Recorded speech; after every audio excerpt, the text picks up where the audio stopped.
صلی اللہ علیہ وسلم۔ حضرت عبداللہ ابن سلام رضی اللہ تعالیٰ عنہ فرماتے ہیں کہ میں یہودیوں کا بہت بڑا عالم تھا۔ ملنگ شلنگ بندے مطمئن کرنے آسان ہوتے ہیں، عالم فاضل پڑھے لکھے بندے کو کسی بندے کا مطمئن کرنا، متاثر کرنا بڑا مشکل ہوتا ہے۔ آپ فرماتے ہیں میں نبی کریم علیہ السلام کی بارگاہ میں پہلے دن گیا میں بحث کے ارادے سے، مناظرے کے ارادے سے، چونکہ یہودیوں کا عالم تھا۔ حضور اونٹنی پر تشریف فرما تھے۔ اور یارو محنت کر کے جو میک اپ کر کے چہرہ بنایا جاتا ہے اس کے اندر حسن تو کئی دفعہ ہوتا ہے پر جاذبیت نہیں ہوتی۔ لیکن جس بابے نے کبھی میک اپ نہ کیا ہو لیکن وضو ذرا طریقے سے کرے روز، تو رنگ گورا نہ بھی ہو تو لوگ کئی دفعہ یہ نہیں کہتے رنگ گورا ہے، بلکہ لوگ کہتے ہیں چہرہ نورانی ہے۔ اب میں اس پر میں کچھ کلام کر سکتا ہوں کہ گورے اور نورانی چہرے میں بھی فرق ہوتا ہے۔ کچھ چہرے گورے ہوتے ہیں پر نورانی نہیں ہوتے، کچھ گورے نہیں ہوتے پر نورانی بڑے ہوتے، یہ الگ عنوان ہے۔ تو حضرت عبداللہ ابن سلام رضی اللہ تعالیٰ عنہ فرمانے لگے جب میں گیا تو حضور اونٹنی پر تشریف فرما تھے، کہتے ہیں سادہ وضو، اور میں دیکھ رہا تھا کہ داڑھی مبارک میں کنگھی بھی نہیں ہوئی تھی، سرکار نے سر پہ سادہ سا امامہ باندھا تھا۔ حضور اونٹنی پر بیٹھے تھے اور جس اونٹنی پر تشریف فرما تھے اس پہ کجاوا بھی کوئی نہیں تھا، لیکن کہتے دو جملے حضور کی زبان سے نکلے، دو جملے، اور میں ان جملوں کا قیدی ہو گیا۔ میرے محبوب نے فرمایا جو چاہتا ہے کہ اس کی عمر بھی زیادہ ہو رزق میں بھی برکت ہو، آپ بھی چاہتے ہیں نا عمر بھی زیادہ ہو رزق میں بھی برکت ہو، تو حضور فرمانے لگے اس کے لیے کرنے کا کام یہ ہے کہ اگر وہ چاہتا ہے عمر زیادہ ہو رزق میں برکت ہو تو اپنے رشتہ داروں کے ساتھ اچھا سلوک کرے۔ یہ حدیث اگرچہ اپنے انہی الفاظ کے ساتھ مشکات میں موجود ہے، لیکن وہاں حضرت عبداللہ ابن سلام رضی اللہ تعالیٰ عنہ کہتے ہیں کہ وہ کیا مٹھاس تھی لفظوں میں، جملے تھوڑے تھے، بات میں گہرائی بہت زیادہ تھی۔ میں آیا تھا بحث کرنے پر میں آگے بڑھا، حضور کا دست مبارک تھاما اور میں نے عرض کی یا رسول اللہ مجھے کلمہ پڑھا دے، میں مسلمان ہونا چاہتا ہوں۔ ہمارے ہاں لوگ سمجھتے ہیں کہ بہت زیادہ فلسفہ بیان کرنے والا شاید کوئی بڑا پڑھا لکھا بندہ ہوتا ہے، یہ جی نفسیات کا بڑا ماہر ہے جی، اس نے کئی ماسٹر کیے ہوئے ہیں، ایم فل کی ہے، پی ایچ ڈی کی۔ او خدا کے بندے، نفسیات کا ماہر وہ ہوتا ہے جو سامنے والے کی عقل کے مطابق بات کرنا جانتا ہے۔ اور اگر تم کہے جی میری بات ہی بڑی مشکل ہے میں کس کو سمجھاؤں، تو آپ یہ پڑھے لکھے نہیں ہیں، آپ ابھی سمجھدار نہیں ہوئے۔ کلم الناس علی قدر عقولہم، اگر آپ پڑھے لکھے ہوتے تو لوگ آپ کی بات سمجھتے۔ میرے رسول کریم نے کبھی کوئی مشکل بات نہیں کی، کبھی کوئی فلسفہ نہیں بیان کیا، بلکہ تیری نگاہ ناز سے دونوں ہی مراد پا گئے، عقل غیاب جستجو، عشق حضور و اضطراب۔ اقبال کہتے ہیں اگر بڑا عقل مند آدمی ہوتا تھا تو حضور کی بات اس کے دل کو بھی اچھی لگتی تھی، اور اگر کوئی عشق و مستی والا آتا تھا نا کہ میں نے مست ہو کے آنا ہے تو وہ بھی میرے نبی کی باتوں سے مست ہو جایا کرتا تھا۔ دونوں تیری نگاہ ناز سے دونوں مراد پاک۔ تو حضور کو بات کرنے کا سلیقہ بھی بڑا شاندار آتا تھا۔ حضرت عائشہ صدیقہ رضی اللہ تعالیٰ عنہ فرماتی ہیں کہ نبی کریم صلی اللہ علیہ وسلم جب بات کرتے تھے تو اتنی دھیمی کرتے تھے، اتنی دھیرے میں کرتے تھے، میں تو چھوٹا آدمی ہوں، کسی بڑے بندے کو نصیحت بھی نہیں کر سکتا، ورنہ میں علماء سے تو نہیں لیکن جو طالب علم ہیں جن کا خیال ہے کہ شاید اور میرے پاس کچھ سیکھنے آئے ہوئے ہیں مدرسے کے، تو میں ان سے کہتا ہوں کہ وہ کیا خطابت ہوئی جس میں سامنے والے کو سمجھ ہی نہیں آئی آپ نے کیا کہا۔ آپ اتنے جوش میں چلے گئے، کہتا جی وہ میرا عشق بڑا جوان تھا، تو میں نے کہا آپ کا عشق زیادہ جوان تھا، پھر رسول پاک کی سنت سے ہی آگے نکل گیا ہے۔ اب ٹھہر ٹھہر کے بات کریں، آپ کی بات اگر سامنے والے کی سمجھ میں نہ آئی تو اس کا معنی کیا ہوا۔ اسی طرح سے ہماری نعت خوانی کا ماحول ہوتا ہے، 6 بندے نعت پڑھ رہے ہوتے ہیں، ایک سپیکر ادھر ہوتا ہے ایک ادھر ہوتا ہے، کوئی سمجھ نہیں آتی ہے کیا کہہ رہے ہیں، اور پھر اس کے ساتھ ساتھ وہ یہ بھی مطالبہ کر رہے ہوتے ہیں کہ ہاتھ بھی کھڑے کرو جنو جنو عشق کے۔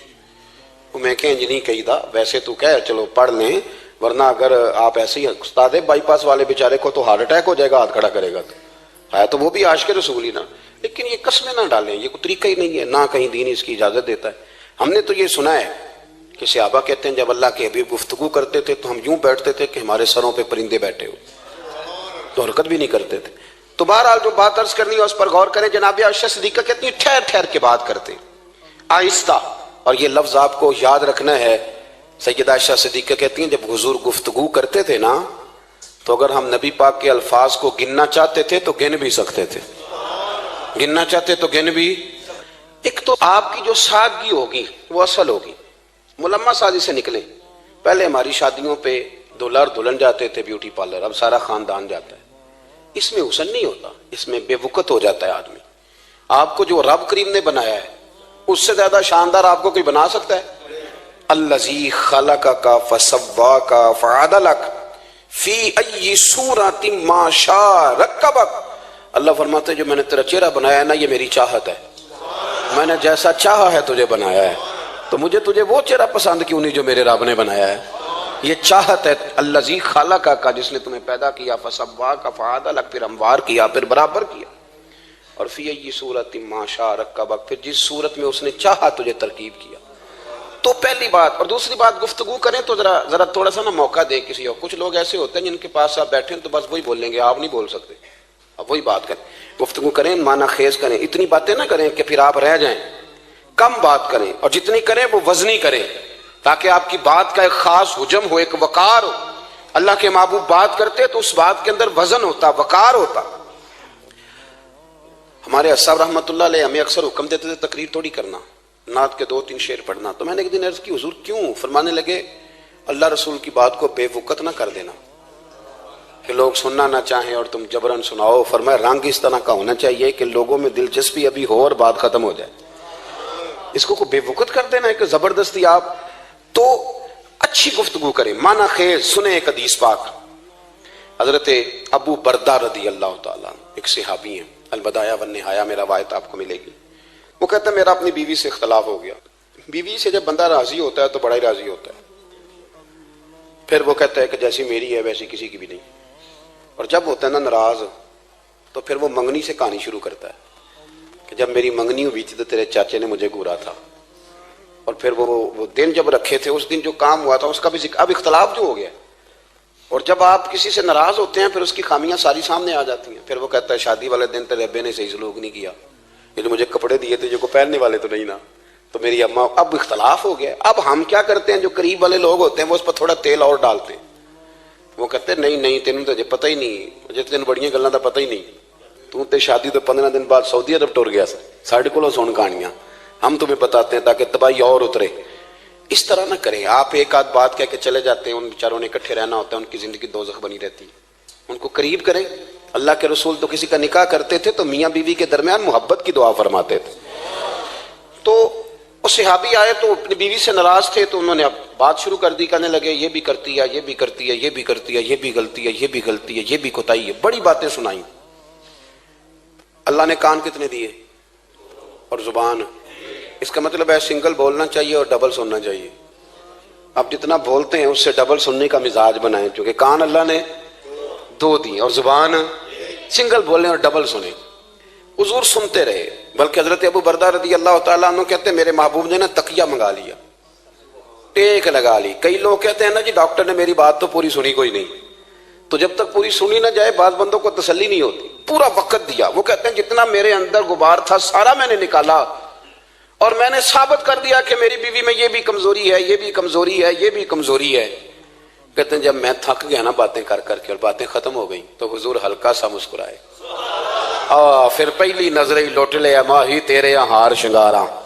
کہتے ہیں حضور ہلکا سا مسکرائے زیر لب اور فرمانے لگے کہ تیری بات ختم ہو گئی ہے تو ایک میں بھی کر لوں. تو نبی کریم صلی اللہ تعالی علیہ وسلم فرمانے لگے صرف ایک بات کا جواب دے، صرف ایک. تیرے آگے ہیں یوں دبے لچے فصحا عرب کے بڑے بڑے، کوئی جانے منہ میں زبان نہیں بلکہ جسم میں جا نہیں. حضور فرمانے لگے یہ بتا کہ تیری بیوی میں ساریاں خامیاں ہی ہیں کہ کوئی خوبی بھی ہے؟ بھائی اتنا جواب دے دے، زیادہ لمبی چوڑی بات نہیں. تیری بیوی میں ساریاں خامیاں ہیں. اللہ جو بندے بناتا ہے نا تو ایسا کوئی بندہ رب کریم نے نہیں بنایا جس کے اندر اللہ نے کوئی خوبی نہ رکھی ہو. یہ الگ بات ہے کہ ہماری اپنی اینک پر مٹی پڑی ہوتی ہے اور ہم سامنے والے کا چہرہ صاف کرتے رہتے ہیں، اپنی اینک نہیں صاف کرتے. تو حضرت ابو بردہ رضی اللہ تعالیٰ عنہ فرماتے ہیں جب سرکار نے اس شخص سے یہ بات کہی نا کہ کوئی خوبی بھی ہے تیری بیوی میں، تو کہتے ہیں وہ شخص کہتا ہے میری نا بالکل ایک جملے نے سوچ ہی بدل دی ساری. یوں سمجھ لے کہ میں اس روڈ پہ چل رہا تھا، میرے نبی پاک نے مجھے اس والے رستے پہ ڈال دیا. بالکل ساری سوچ، یعنی ایک ہی جملہ لیکن ہر چیز بدل دی سرکار نے. حضور فرمانے لگے کوئی خوبی بھی ہے؟ کہتے میں تھوڑی دیر چپ رہا. عرض کی یا رسول اللہ صلی اللہ علیہ وسلم آپ حکم کریں. تو حضور فرمانے لگے اپنی بیوی سے کبھی بغض نہ رکھو. اگر تمہیں اس کی خامیاں نظر آئیں تو اس بات پر توجہ کرو جو اس کے اندر خوبی ہو. کہتے ہیں میں نے اٹھ کے عرض کی یا رسول اللہ میری بیوی پردے کی بڑی پابند ہے، میری خوابگاہ میں کوئی دوسرا شخص کبھی پیر بھی نہیں رکھ سکتا. تو فرمایا جا پھر گھر جا کے بس آج جو سب سے اعلیٰ خوبی تھی وہ تو اللہ نے تیری بیوی کو عطا کی ہوئی ہے، گھر بسا. تو ایک تو سرکار کی ظاہری جو اللہ نے آپ کو حسن و جمال دیا تھا وہ بے مثل تھا، گفتگو کا جو ڈھاب اور سلیقہ دیا تھا وہ بے مثل اور بے مثال تھا. اور پھر جو حضور کی ادائیں تھی نا، کانا خلقہ القرآن. حضرت عائشہ صدیقہ کہتی ہیں میرے محبوب کے اخلاق دیکھنے ہو تو قرآن پڑھو. جن اخلاق کا قرآن درس دیتا ہے وہ عملی طور پر سارے مدینے والے محبوب میں پائے جاتے تھے. جو سب سے بہترین عادت تھی نا، بہترین ترین عادت، وہ اللہ نے میرے رسول کریم کو عطا فرمائی. ہمارا نا اب ایک مزاج بن گیا ہے. ہمارے بعض لوگ بڑے فخر سے بتاتے ہیں کہ جی مسواک سنت ہے. اب تو سائنس بھی مان گئی ہے کہ مسواک کریں گے تو آپ کے وجود کے اندر جو منہ میں فالتو مادے ہوں گے جراثیم وہ مر جائیں گے. اب سائنس بھی مان گئی ہے. مجھے کبھی کبھی اس لفظ سے بڑی تکلیف ہوتی ہے. میں کہتا ہوں کہ سائنس اگر نہ مانے تو ہمیں کوئی اس پہ فرق پڑتا ہے؟ نہ مانے سائنس، ہمیں کیا لینا دینا سائنس سے؟ سائنس تو کبھی کچھ کہتی ہے پھر کبھی کچھ اور کہنے لگ جاتی. سائنس کا کیا ہے؟ سائنس کو منوانا ہماری ڈیوٹی. ہاں، اس طرح کا دین نہ بناؤ کہ معاذ اللہ دین کو سائنس کا غلام کر دو. سائنس کل بھی رسول اللہ کی غلام تھی، آج بھی میرے نبی پاک کی غلام ہے. تو حضور کی جتنی ادائیں ہیں، جتنی، ایک کدو شریف ہے، حضور نے کدو استعمال فرمایا ہے. آپ چلے جائیں کسی بھی جگہ پہ، جس بندے کو بہت زیادہ بلڈ پریشر کا مسئلہ ہونا تو اب اس کو ڈاکٹر کہتے ہیں کہ کدو ملے تو اس کو استعمال کراؤ. تیزابیت حد درجے اختیار کر جائے اور اندر کا نظام سارا درم برم ہو جائے تو اس کو کدو استعمال کراؤ. اور آپ اس کی خاصیت دیکھ لیں، تمام سبزیوں میں سے تحقیق بھی سب سے زیادہ اسی پہ ہوتی ہے. میرے رسول پاک کا ایک طریقہ مبارکہ ہے. اور صحابہ کے اگرچہ سید الطعام گوشت ہے، کھانوں کا سردار اسے کہا گیا، لیکن حضرت انس بن مالک رضی اللہ تعالیٰ عنہ فرماتے ہیں کہ درزی نے نبی پاک کی دعوت پکائی تھی. وہ درزی تھا، کپڑے سیتا تھا. آپ فرماتے ہیں کہ میں حضور کے ساتھ اس درزی کے گھر گیا تو گوشت اور کدو پکا ہوا تھا. فرماتے ہیں اگرچہ سردار گوشت ہی ہے پر نبی کریم نے نا گوشت کے ٹکڑے ہٹا کے نا تو اندر سے کدو نکال کے کھایا. حضرت انس بن مالک کہتے ہیں مجھے کدو پسند نہیں تھا، میں نے کبھی نہیں کھایا تھا. گھر میں ہوتا تو میں جھگڑا کرتا، پر آج حضور کی رغبت دیکھی نا تو کل نہیں پسند تھا پر ابھی مجھے کدو بڑا پسند ہو گیا. مجھے کدو شریف سے پیار ہو گیا. جو اعلیٰ ترین چیزیں تھیں وہ نبی پاک نے استعمال فرمائی. اعلیٰ ترین. زیتون کی افادیت کبھی کم ہوئی ہے 1400 سالوں میں؟ کبھی کسی نے کہا ہو کہ زیتون استعمال نہ کرو؟ کبھی اس کی افادیت میں؟ یہ امامہ میرے نبی پاک کی سنت ہے. سارے پڑھیے صلی اللہ ہو. حضور کی سنت ہے نا یہ. کبھی کوئی بندہ ایسا آپ کو ملا ہو کہ اس نے امامہ باندھا ہو تو کسی نے کہا ہو رہن دے یار تینوں سونا نہیں لگتا؟ بندے سارے سونے دے نہیں نہ ہوں دے. میری بات کی سمجھ آ رہی ہے؟ لیکن امامہ کبھی کوئی آپ کو ملے گا ہی نہیں کہ اس بندے کے مزاج کے ساتھ یہ فٹ یا اس کے چہرے کے ساتھ یہ فٹ. اینک آپ لے لیں بازار سے، چھوٹی بھی ملتی ہے بڑی بھی ملتی ہے. کچھ لوگوں کے چہرے پہ کچھ چیزیں نہیں سیٹ ہوتی، فٹ نہیں ہوتی. لیکن یہ سرکار کی چونکہ سنت ہے اور اس کا اعزاز یہ ہے کہ نبی پاک نے فرمایا جمعے والے دن امامہ باندھ کے آیا کرو.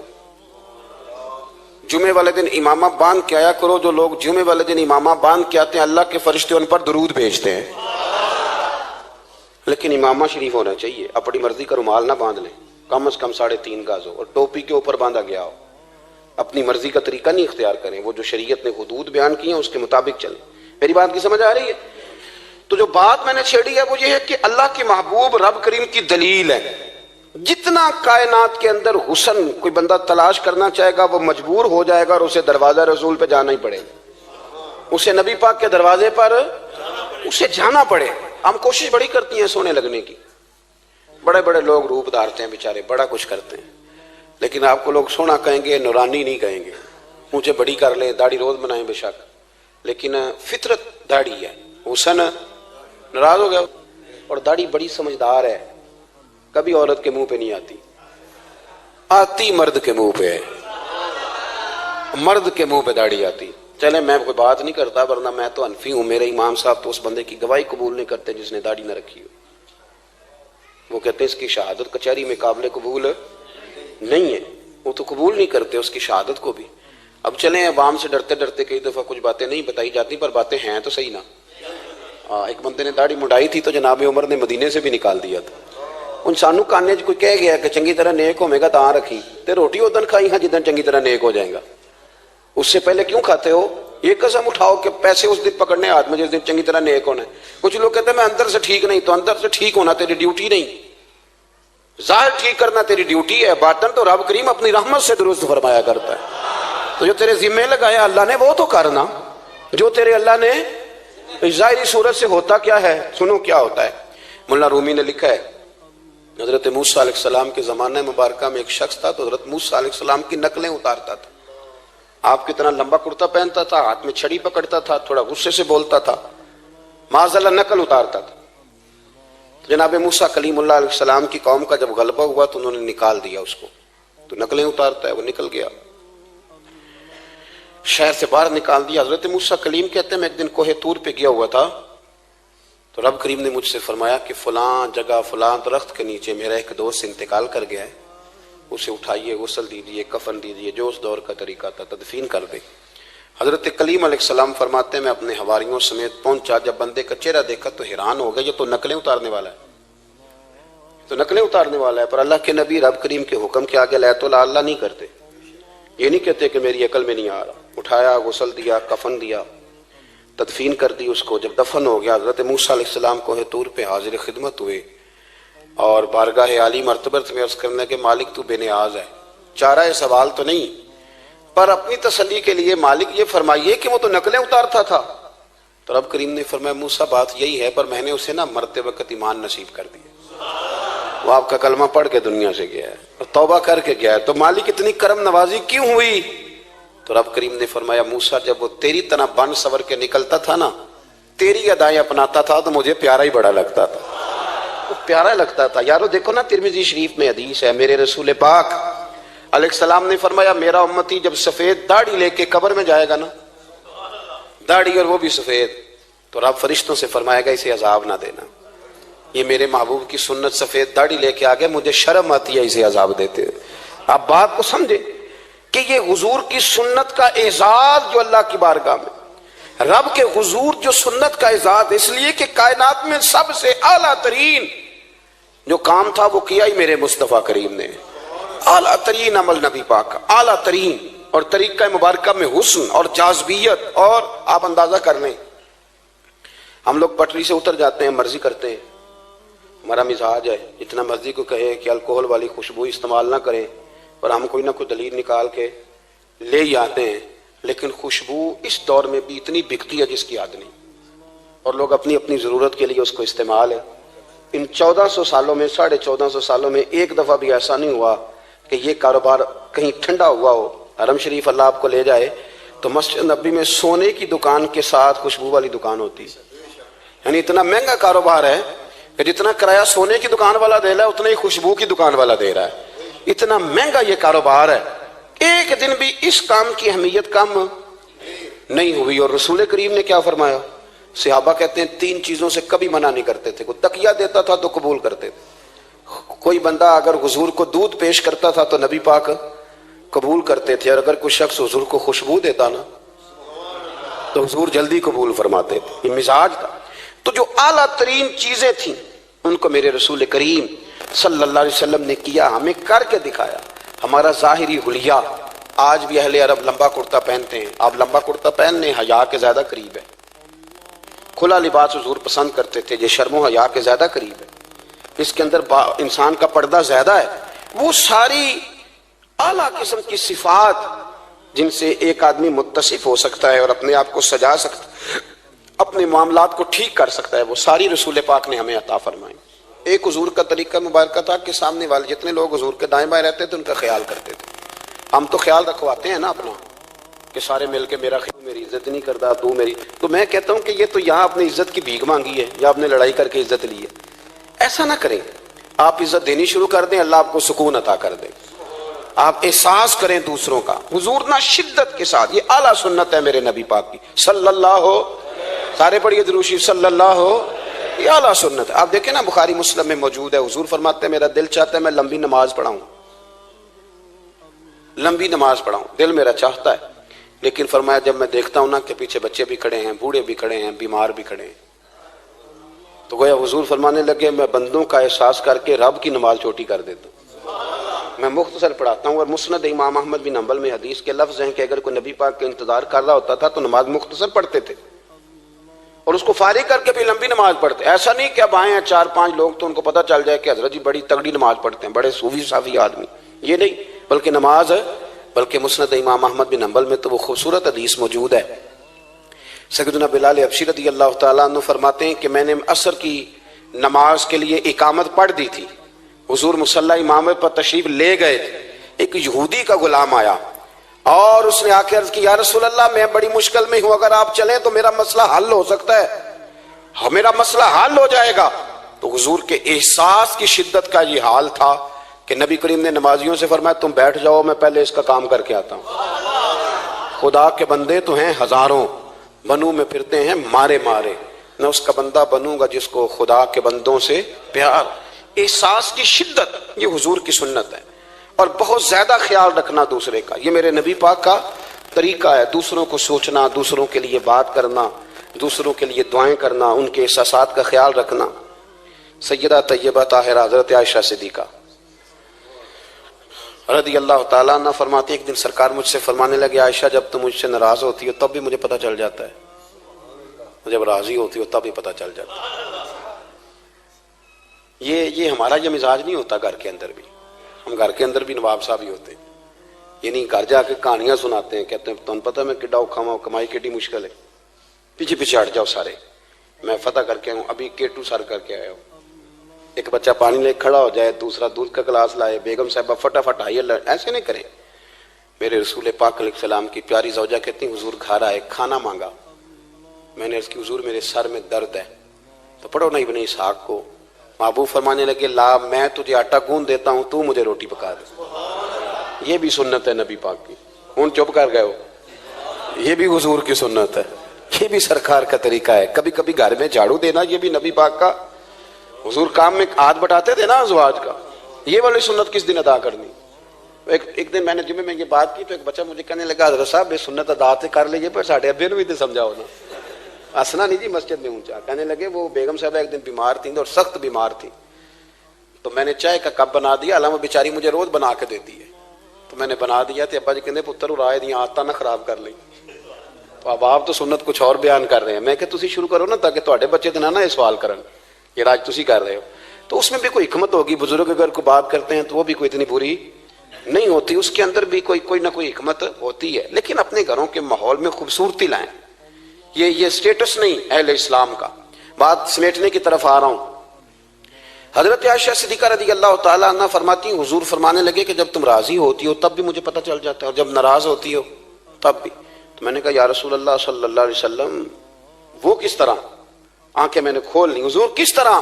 تو دیکھو نبی پاک سامنے والے کے جملوں کا بھی احساس کرتے, خیال کرتے کہ سامنے والا کہاں سے بات کر رہا ہے.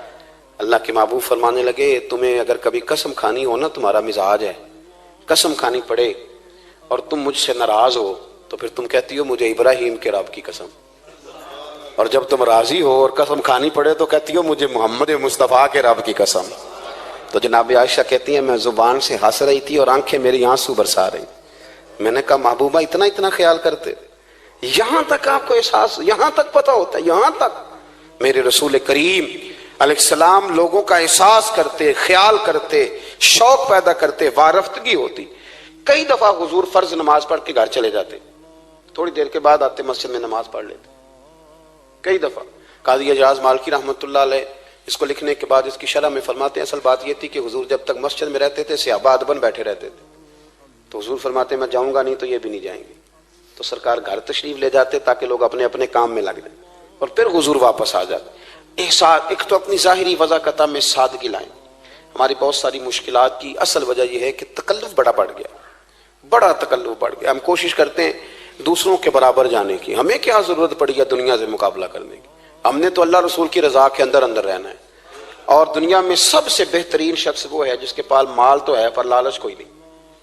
اپنے آپ کو پیچھے لائیں. دوسری بات یہ کہ اپنی گفتگو بڑی صاف ستھری کریں, سادی کریں, اس کے اندر کوئی تکلف نہ برپا کریں, بات سامنے والے کی عقل کے مطابق کریں. اور تیسری بات یہ کہ اپنی عادات میں، اٹھنے بیٹھنے میں، چلنے پھرنے میں اپنا تھوڑا سا خیال کریں. اور ایک بات اور آپ کو عرض کروں، یہ آپ کو زیادہ دیر محنت نہیں کرنی پڑے گی. اگر تھوڑا سا وقت آئے اپنے آپ کو دے دینا. اقبال کہتے ہیں اپنے من میں ڈوب کر باجا سراغ زندگی، چل تو اگر میرا نہیں بنتا نہ بن، اپنا تو بن، اپنا تو بن. تھوڑا ہی اپنے اوپر بھی تو محنت کر لے کہ ساری زندگی دوسروں کی اصلاح کرتے رہنا. دوست کوشش کرے اپنی عادات پہ 2 4 5 ہفتے کے لیے محنت کریں تاکہ عادتیں سنور جائیں، تاکہ طبیعتیں بدل جائیں. ایک حدیث پڑھتا ہوں اور اپنی بات کو سمیٹتا ہوں. میرے رسول کریم صلی اللہ تعالی علیہ وآلہ وسلم نے فرمایا کہ اگر اللہ اخلاق کو چہرہ دیتا نا، یہ جو عادات ہوتی ہیں، اور عادات سے مراد صرف میٹھا بولنا نہیں بلکہ لالچ نہ کرنا بھی خلق ہے، تھوڑے پہ راضی رہنا بھی خلق ہے، سچ بولنا بھی خلق ہے، غیبت سے بچنا بھی. اصل اخلاق یہ ہے. میٹھا تو کئی دفعہ لوگ اپنے مطلب کے لیے بھی بول لیتے ہیں، وقتی طور پر کام نکالنے کے لیے بھی بولتے ہیں. تو حضور نے فرمایا کہ اگر خلق کو اللہ تبارک و تعالی چہرہ عطا کرتا تو کائنات میں سب سے بہترین چہرہ حسن اخلاق کا ہوتا، سب سے اچھا اور خوبصورت. اور فرمایا اگر بدخلقی کو اللہ چہرہ دیتا تو بدصورت ترین چہرہ اس کا ہوتا. اس کا کیا معنی ہوا کہ اگر ہمارا کردار اچھا ہے، سوچ اچھی ہے، لوگوں کے بارے میں نظریہ اچھا ہے، احساس ہے، تو پھر ہمارے اندر دنیا کا سب سے خوبصورت انسان موجود. لیکن اگر ہمیں اپنی ذات کے علاوہ شے نظر ہی کوئی نہیں آتی، ہم خود غرض ہیں، جھوٹ بولتے ہیں، غیبت کرتے ہیں، بدنگاہی کرتے ہیں، لوگوں کے بارے میں بدگمانی کرتے ہیں، کسی کو حقیر سمجھتے ہیں، ذات پات کے چنگل میں الجھے ہوئے، تو پھر ہمارے اندر ایک بدصورت ترین شخص بیٹھا ہے. جتنی مرضی کنگھی کریں، جتنا مرضی آپ اپنے آپ کو سنواریں، اندر کی بدصورتیاں جا سکتی نہیں. تو کوشش فرمائیں کہ اللہ ہمیں اخلاق کا اعلیٰ جو ہے وہ وزن عطا کرے، اعلیٰ شعور عطا کرے. اللہ تعالیٰ میری اور آپ کی حاضری کو مستجاب فرمائے. آخر دعوانا ان الحمدللہ. رب کر دے بڈھے ہو گئے اتے ملا پنڈت سارے، رب دا کھوج کھرا نہ لبا اتے نہ کیتے بئی نظارے.